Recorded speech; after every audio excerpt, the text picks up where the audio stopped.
have strong enough reasons, and they never review it again until they notice that they broke what they said they really want to have make happen, because they didn't really resolve. If you resolve, you got the vision, it's compelling, you review it daily, and you feel it, you envision it, and you experience it. Simple as it sounds.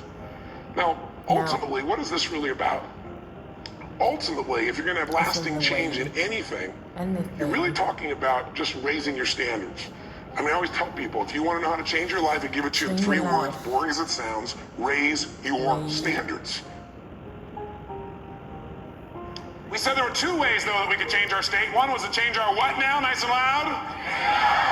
Or the other is to change our focus. Change the way we're representing things to ourselves. Like picturing things in our head is one way we focus. Somebody doesn't show up on time, we picture in our head, I'll see why, because they're out there messing around, because they don't care about me, because this and this and this. Another way we focus is by what we say to ourselves. We represent, oh, well, they're not doing it probably because they don't really love me. We talk to ourselves in certain ways. We get all these negative feelings. But if we change what we focus on, we change what we feel. If you think of something you're afraid of and you focus on it, will you feel it? You bet. If you wanted to feel depressed right now, how many could pull it off? No problem. How would you do it? You remember, don't you? Little reminder here. Just put yourself in a lousy physiology. Or, easily, another way you can do it, of course, mess up your biochemistry, eat in a way that drops your blood sugar through the floor. Or else could you pull it off? All you have to do is think of something that once happened that made you feel bad. Something in the past, and remember it again. That seems very intelligent, doesn't it? And feel bad about it once again. How many of you would go to a movie that was terrible over and over and over and over again? How many would think that would be real intelligent? Let me see your hands. But if one of your friends said, yeah, I'm going to this movie, I hate it, sucks, I'm going back there again. You go, how many times have you been to this movie? About 4,000. What would you probably ask them? Why would you go back there? Well, because I have to. Would you believe them? I don't believe you either when you tell me that. But I always believe in you because I know you know better. You don't need to go to those movies anymore. They're a bunch of myths anyway, made by poor directors. Lousy writers, lousy producers. You're a better producer, director, and writer now. You're probably even a better actor. Or actress.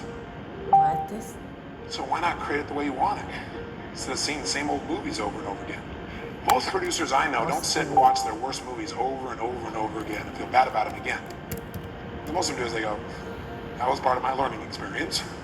Time to move on. How else could you feel bad, by the way? You could do it currently, couldn't you? All you have to do is think of something you think you lost that maybe hasn't even happened.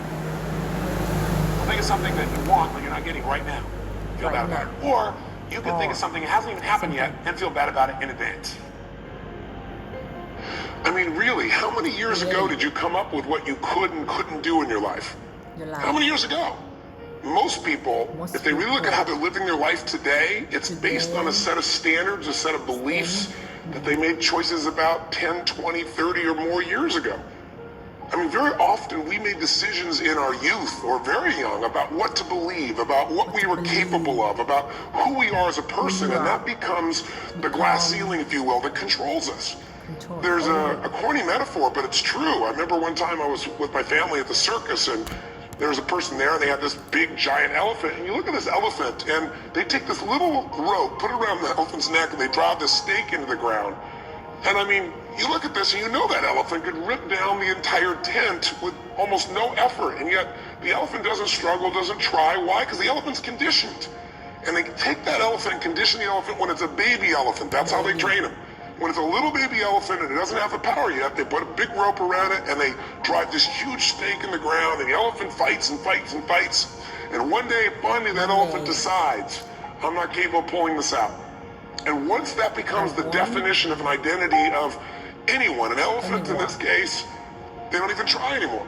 It's just who I am, that's how it is, that's just the way it is in my life.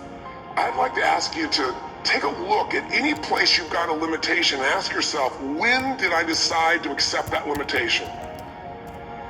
All of these things, it's impossible to leave them out. It's like, what's more important, you know, the molecule or the atom?